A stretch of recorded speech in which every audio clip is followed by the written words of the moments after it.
so I'm all talking in a low voice so it doesn't distract the players, right? I'm just kidding. They should be used to it. Can you hear me from there? Good.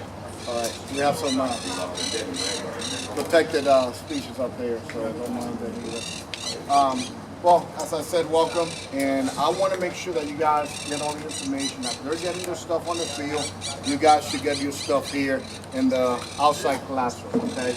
So what I want to talk to you about is recruiting, eligibility, okay, and academic, whatever you need to know about scholarship, eligibility, scholarship, and recruiting.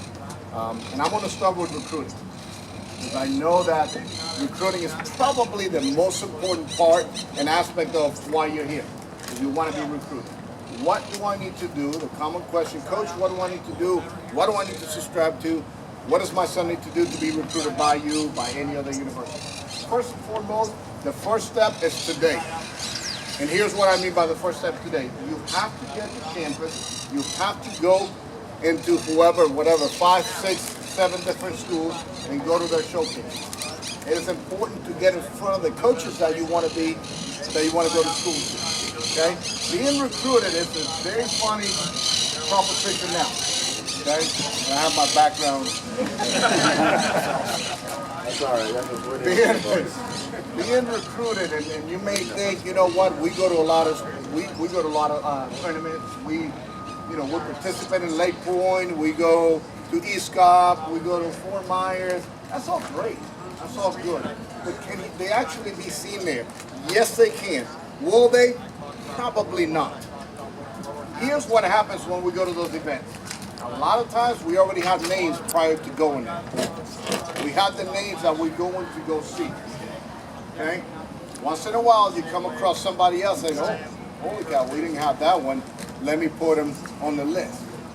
Okay? So what I'm trying to say is your son may be missed, may be overlooked, may not be on the list, and may not get the evaluation that he really needs. So therefore, you need to get in front of us, in front of coaches, wherever you want to go. If you have XYZ university that your son is interested in, go look to see if they have a camp, if they have a showcase, and attend that showcase. Attend that camp. Get in front of coaches. Show them your interest, one, and second, let them evaluate them to see if they can actually attend that university, they can be recruited by that university. So that's the first step. Second step, you may want to take it a step above. There are a lot of websites, a lot of, I would say, businesses that will ask you to join their website. Hey, come in this recruiting website. That's all great. That's great. And we do subscribe to those, and we do send emails from those. But can they actually get recruited by them? No. They can be asked to come to a showcase by being part of that particular website. So that's all good. That's great. But you still have to come in front of us and get showcased. Does that make any sense? So any website that you subscribe to, it's awesome, it's great. I'm not saying that you shouldn't do it. Captain U, NCSA, all of those are great. But they're not going to get your scholarship. You still have to show up. Okay? Any questions on that? So, Coach, so my son attends the camp.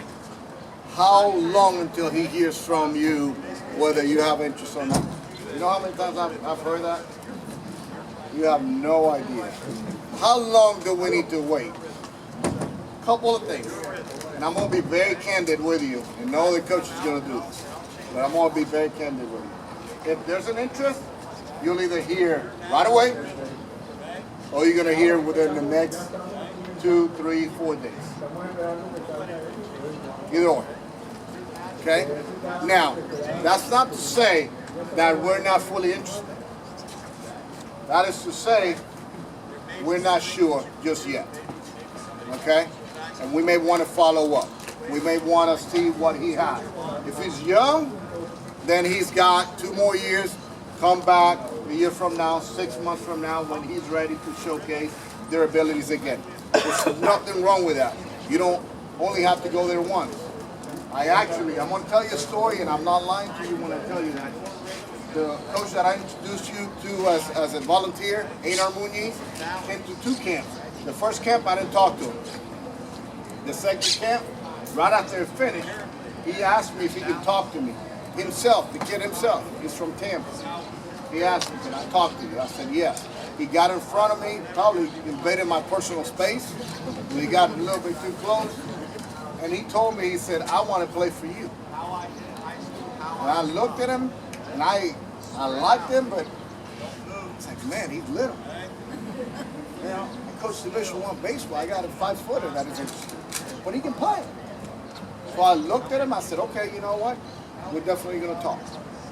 So we communicated that week. To make the long story short, he played for me for 4 years. Started as a freshman, started as a senior. In 20 years, one of the best players that I have ever coached is Einar Muniz. One of the best players. I'm not making it up. I have a parent here that his son played for me too, and played with him. One of the best players that I have ever coached in my whole entire career. I didn't talk to him the first time. He had to come back the second time, get in front of me, said, I want to play for you. I said, he's gutsy. Even though he's small, he can play. And I wanted to like him so bad. And I was like, I wish he grew a little bit. So he played 4 years. Outstanding play. Outstanding play, one of the best that I played. So after the first time, don't get discouraged. Don't say, oh, he didn't like me, I'm not coming back. I just don't know. I've had players. His son, and I'm sorry that I'm using you as an example, his son came to one of our camps when I was at Alabama State. And right off the bat, we liked him. He met all the physical attributes that we were looking for. And right after the camp was over, we talked to him. He played for us, graduated, well, finished playing last year. He's finishing up his degree right now. Great story. He's going to finish up now. So it does happen. I've had many players that have come to camps, and we have recruited from coming to the camp. He shows interest, and then if we like them, of course, we know we don't have to go outside of the box. We know that they're interested in us because they're here. You know, it'd be an easy sell for us, right? So that's the recruiting part. Okay. Anybody has a question about recruiting? Anyone? Questions about recruiting? Don't ask me later. I'm not going to ask the question later. Yeah, I got a great one here. I'll break the ice. Yes. My son is involved in some coaches that tell him what matters is what I say about you and the phone call I make for you and the club that we play on. That's what matters when it goes to getting attention from a college coach. What do you mean club? What do you mean club? Can you specify? His summer team that he plays on to go to the showcase. You want to call it out? What is it? What's the name of the team? The name of the team? Well, I'm telling you, I'm not talking about a specific team. His high school coach is the one that made this comment. Who's his high school coach?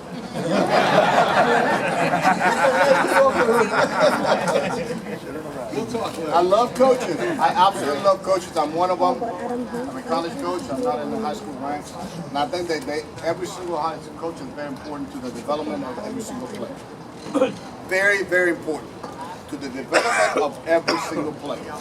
Every coach has their part into helping every player, whether it's develop their skills or get to a school. They have a little part in that. Okay? So every coach, I'm going to say it again, every coach has a very small part in the development of baseball players, you know, and throughout their high school career, and a very little part on the recruiting aspect of it. It depends how many connections they have. It depends how credible they are. It depends what kind of program he's running. So a lot has to be in the mix. And I love high school coaches, very, very helpful. But if we like a player here, if we have done our homework, if we like a play here, and we trust check we check every single ball, we trust check around, then there's no more that we need to do outside of that to be able to recruit a player. That's specific enough. Yeah, Did I dance around it? So as I'm talking to my son and he's hearing his coach is like saying, I'm the guy that's going to get you where you want to go. I'm going to pause there. I'm going to pause you there. If they're saying that, it should tell you something about that coach. Because I would never make a statement like that. I would never tell a kid, your future is on my hands. So, You know what their future is? Them. It's on them. I can help. I can help a player get to the next level. On my end, it would be professional baseball. So I'm gonna put it this way. So on my end is professional baseball. Can I tell a scout you need to draft him, and the scout's gonna say, yeah. No, they have to like him. They have to like the player in order for them to get drafted on my end. It's the same thing in high school. So as good as I may be, I don't make that decision. So my response to my son is, you go out here, you do what you do best, put in your best effort, and if it's going to pay, they're going to notice you out here. So that, I talked to him about that. Well said. And his response Well said. to what his coach told him. Well said. I said, you just go out and do I it. gave you my example. My example, as good as I think I am, I don't make that decision. I can help. We definitely have great relationship with professional scouts. Definitely. Within the last 3 years, we've had 9 guys sign professional contracts. Great relationship. If it was up to me, I've had 30. Right? So I don't make that decision. Ultimately, it's the same thing with a high school coach. They'll help, but they can't change my mind. If I like a player, I'm gonna like him. If I don't like him, I'm not gonna like him. Now the coach can tell me, coach, he can hit, he is awesome. And I'm gonna say, okay, sorry. I have to like him. You know what I'm saying? Does that make sense? When you get a phone call from a coach that you know somewhere and he's probably at a showcase event, you have a representative there come in, and you get a call and the coach says, hey, I got this guy over on here on the phone. You need to come over and take a look. You guys respond to that at all? If we know the coach, is that what you're asking? Yeah. If we have a relationship with the coach? And you got Absolutely. a relationship and Yes, we do. He's pitching a certain game and he's making a few phone calls. We have friends in the business here. I got this Often. guy on the mound. I think you guys need to look at him. Do you guys respond to that? We can. Absolutely. We can. We have. Talk to us about academics and level 1. Yes, that's going next. Let's get all the answers about recruiting, but that's going next. It's a 3-hour event, so yeah. Coach, I got one quick one. I read recently about a new, I think it's D1 only, restriction about you guys participating in showcase events, like multiple schools coming together. This winter, is it? Like a November to, can you touch on that a little bit and maybe the reasoning behind it and what the dates are going to be? Well, here's, and I haven't seen the new legislation, and I'm gonna defer a little bit until we hear the new legislation. Yes. The question is that some teams, mainly northern teams, have complained that once we have a quiet period means that we can't go out recruiting. There's some showcases, some teams, travel ball teams will do showcases that the coaches can actually go and work. But that's a form of recruiting. We actually get paid. The only way that is legal, or it was legal, was for us to attend, and we get paid through the organization as staff. Okay? So everyone that is there in quiet period gets paid as staff as part of the camp. Okay? So some other teams have complained. That's not fair. You guys are recruiting. You know, we need to stop that. I don't know if it passed or not. I have to check on that. But that's the reason behind it. Specifically for that paid situation. Yes. Everything else is the way it's Right. The quiet period from November to March 1st, we can't go out recruiting. We can make phone calls. We can get recruits in here, but we can't go out to recruit. Is that D1 only or? Division 1, as far as I know. I don't know about the Anybody else had a question back there? Coach, can you expand a little bit more on that, on when can the kids make contact with the coaches, actually physically go up to them and talk to them, either at the camp, at a showcase, or by email? What are the rules, NCAA rules on that? Oh, I'm glad you brought that up. Here's, let's go tournament-wise. Let's not go age, and I'm going to go into age. If you participating, your son is participating in a tournament, okay? And you want to go up to a coach and say, Coach, I am so-and-so, I want to talk to you, I'm interested in your school. the coach can't actually talk to you. They said, hey, good to meet you. I can't make any contact with you until after the tournament is over. Okay? But that only happens to juniors and seniors. Okay? So September 1st, junior year, that's when we can start making sort of contact with juniors. Okay? So anybody else, you can, after it's over, there's a tournament. When it has concluded, when the team has been eliminated, then you can go up to the coach and you can talk to them and he can talk back to you. And you can get in conversation. Rarely are you going to see the conversation between a player and a coach after a tournament. It just doesn't happen often. The coach doesn't really want to get involved too much into that. But legally, that's the only time that it can be done. Emails? Now, on your end, emails, phone calls on your end, unlimited at any given time. On our end, we can only call September 1st or email camp stuff and all that September 1st of junior year.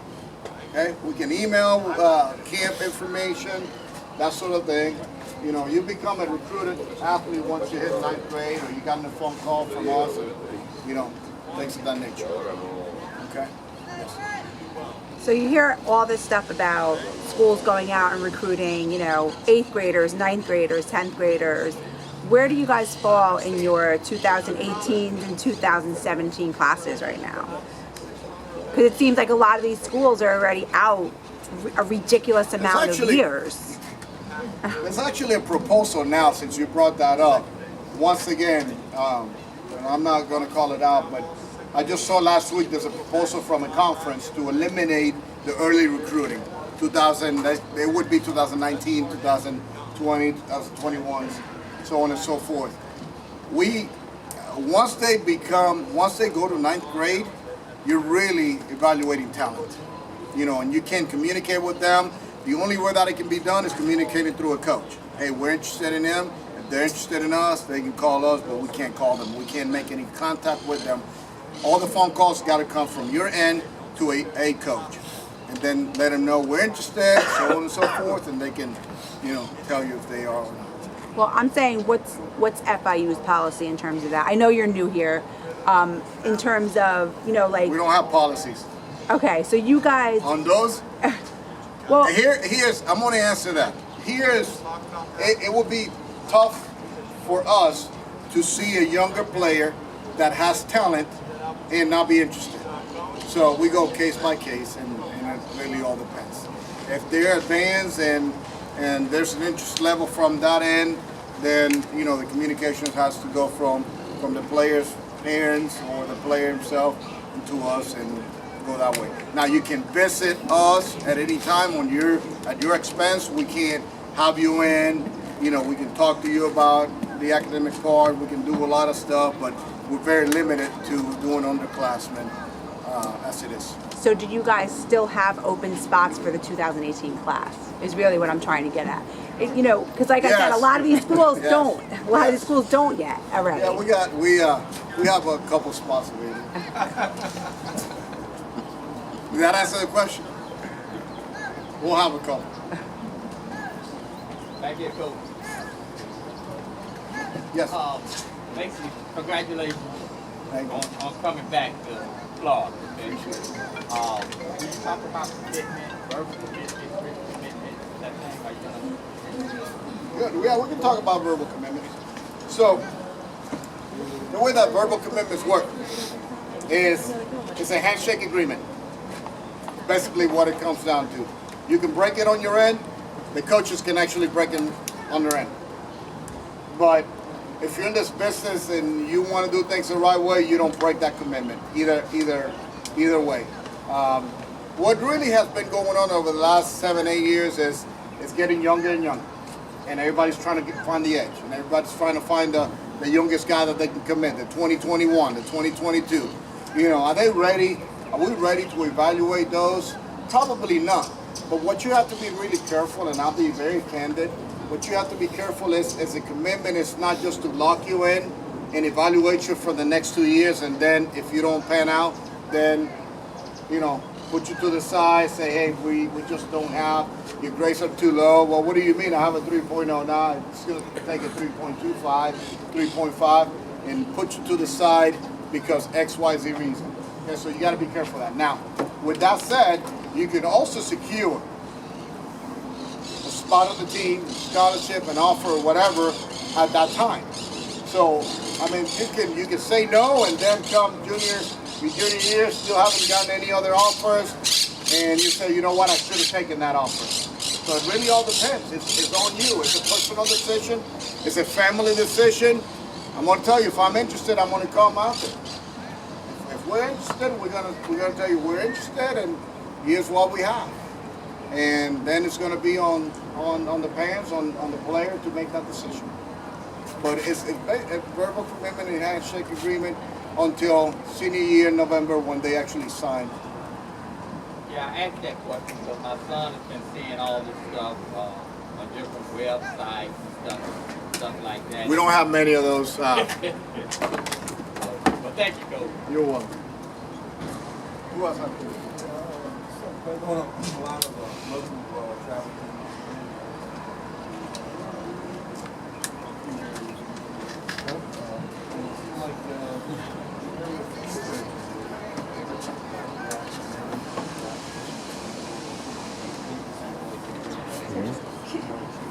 Can you hear me? They don't.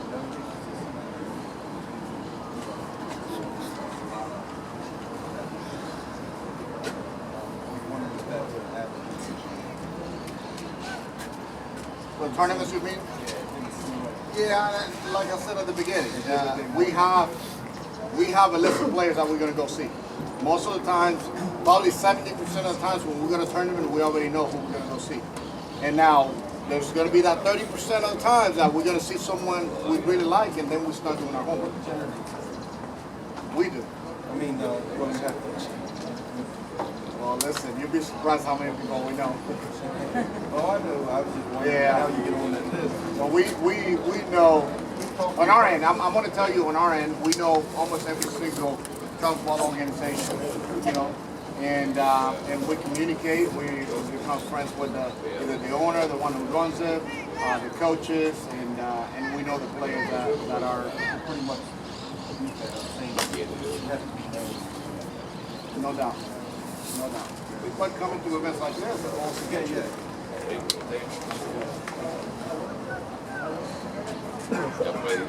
Is that the same question, or you guys got different questions? Okay, good.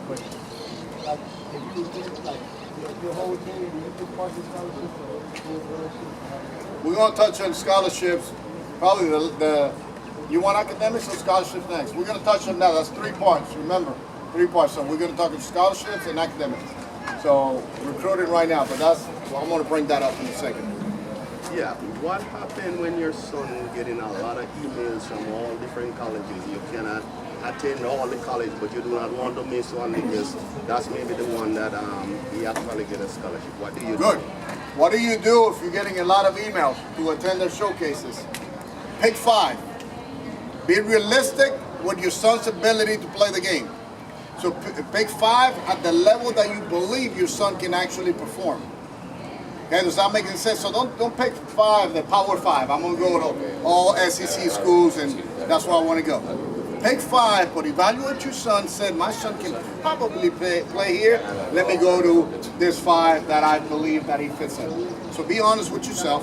Be honest with his skill level. Be honest with the talent. And then pick 5 and go to 5. That's what I suggest.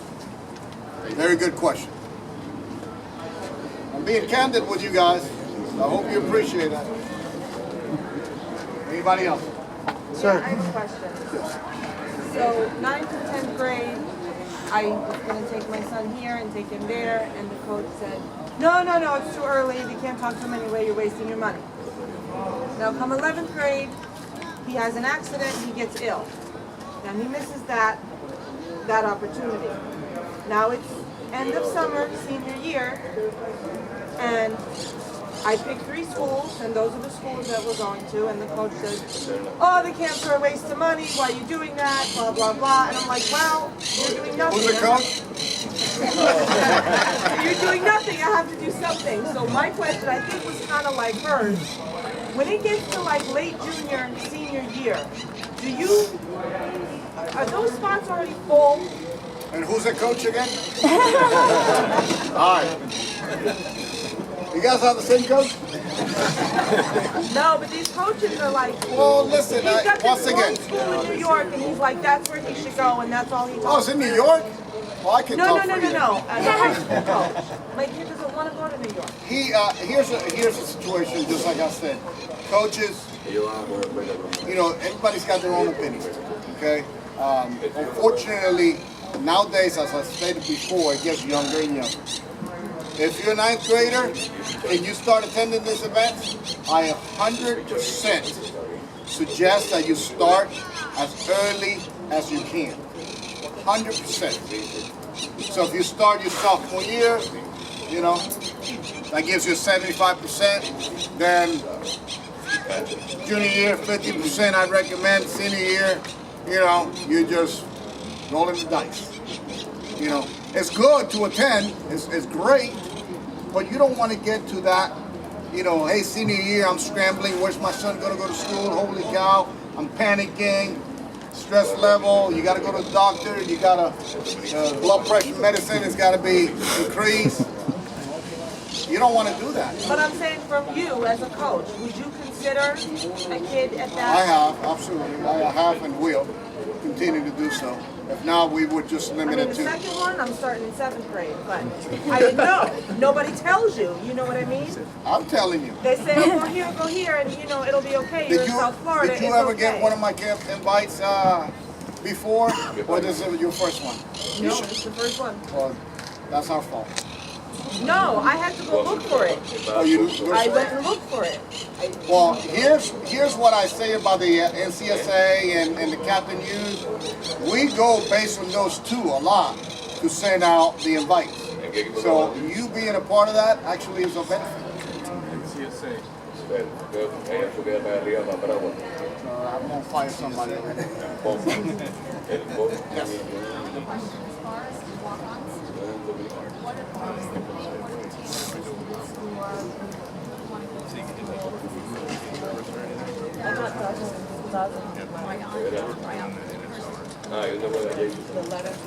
A recruited walk-on is perfect. It's a good situation because you have an opportunity to be on the team for the fall and hopefully make the team for the spring. A non-recruited walk-on is very difficult, very tough. Division I wise. Very, very tough. Because I'm gonna be honest with you, this is my first year here. We're gonna keep some walk-ons that came to the tryout just to evaluate, only because it's our first year. From here on out, you know, you have to be really a recruited walk-on.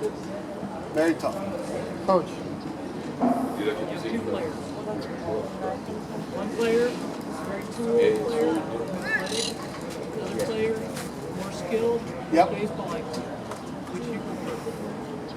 What your grades Baseball player. Baseball player. I will take a baseball player over a tools player probably 100% of the time. Probably, give or take, you know, 0% or so. It's a good question. I gotta have Excuse me, Coach, what was the question? Would you take a skilled player that can't play the game, or will you take a player that plays the game and is not a skill? I will take a baseball player. Yes. When you said about evaluating your son's talent, all right, let's say, how would you judge that as a scale of a parent that doesn't really understand the game, for instance? Let's say I thought my son was Division I swing, but you know, Division III running or speed-wise. You know, how do you then determine, well, I should go to a Division I school or a Division III school? Awesome. Well, you're here.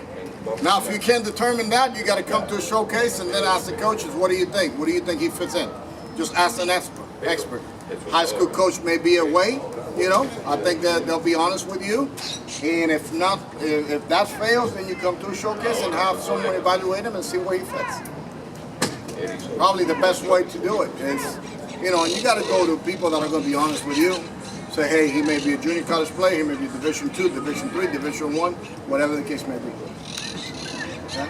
Good question. And that question I asked you before, I didn't follow. What about if you choose 5? Should you answer the rest of coaches and thanks for the invite or something? I mean, you're getting 20 emails to come to a college and you only choose 5. Should you answer back the rest of coaches at least? No. I just think you pick your 5. You don't have to reply. Okay. You really don't.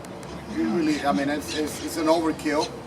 You get invited, you pick your 5 and move on. I mean, and I'm gonna be very honest with you. My son has been committed to play for me for a long time, you know, and he's very skillful. I'm blessed, and he gets emails from school still that have no idea or don't follow the protocol of knowing. He gets emails constantly, just inviting him to showcases. So, I mean, it does happen, and you just, you know, slide, delete, slide, delete, slide, delete, slide, delete, and then flag the ones that you want to go to. Right? What's your perspective of what the players for your 2 years of 2000 Playing 2 years of JC first. What is my perspective recruiting-wise? You know, a lot of Division I schools recruit junior colleges. I'm actually a product of a junior college, to be honest with you. So, but we don't overload the whole entire team with junior college players. We'll take 3, 4, 5, depending on the need. But no, we recruit mainly high school, and then we fill in some spots with junior college players. Good question. Absolutely. Yes, ma'am. How many do you roster versus how many are on the team? Good question. You want to answer that in the scholarship part. What do you think of the recruiting services that claim to hold your hand through the recruiting process from high school all the way up to college? And I don't know exactly what every service provides. There's some that are really good and they walk you through it and they help you through the process. But for me to be specific in anyone that does, you know, the job, I think that some of them really help. I just, you know, can't tell you specifics and can't promote one or the other. But there's some that do help. So you just have to evaluate that yourself. Based on relationships, obviously. And I think if they have relationship with coaches, and we certainly have relationship with some of them, they'll help you and they'll help get the word out. No question. Okay. Do you allow your kids to play sports? Oh, 2 sports. Tough, very tough in Division I baseball. It can happen, very tough. I've had 3, I think, my whole entire career that I played 2 sports. That's a lot. That's not that many, right? Let's go into